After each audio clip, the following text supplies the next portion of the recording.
In this video, we will guide you through the process of transforming a photo into a cartoon using Canva. If you find this guide helpful, please consider subscribing to our channel and liking the video. To start, open Canva and navigate to the left side of the screen. Click on Uploads and then on Upload Files.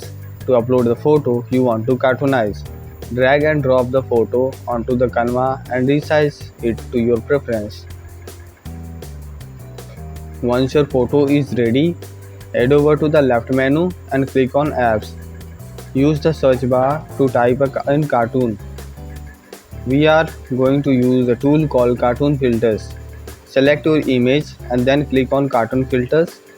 Now you have to click on Open.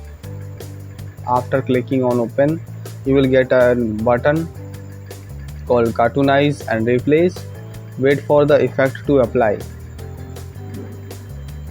Here is the result, which looks super cool.